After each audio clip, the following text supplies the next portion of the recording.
In advance ఒక చిన్న విషయం. రేపు రాత్రి ఫెస్టివిటీస్ మీకు అందరికీ తెలుసు కదా, అదేంటిదో నాకు తెలీదు. న్యూ ఇయర్ అయితే కాకపోతే ఆల్కహాల్ కన్సంప్షన్లో ఎందుకు అంత డిఫరెన్స్ ఉంటుందో నాకు తెలియదు. ఆ తర్వాత మళ్ళీ అసలే కోతి కళ్ళు తాగింది అన్నట్టు మళ్ళీ రోడ్ల మీద బళ్ళేసుకొని వస్తూ ఉంటారు.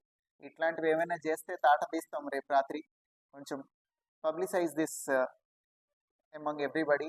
డ్రంక్ అండ్ బిహేవియర్, తాగేసి రేపు రాత్రి రోడ్ల మీద తిరగడాలు, సైలెన్సర్లు తీసేసి బైకులు తోలటాలు, రోడ్ల మీదకి వచ్చి కేకులు కట్ చేసుకోవడాలు, ఇట్లాంటివి ఏమి చేసినా కానీ we will be very very strict.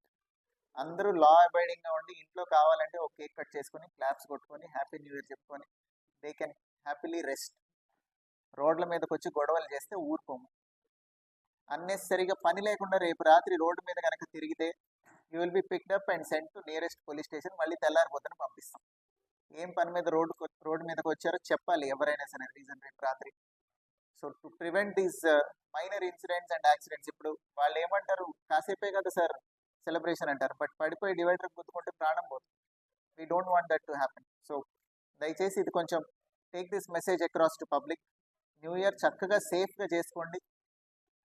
Safe and eco friendly ఎన్విరాన్మెంట్లో ఇంట్లో ప్రశాంతంగా చేసుకోండి. You need not create sound pollution or unnecessary disturbance to others.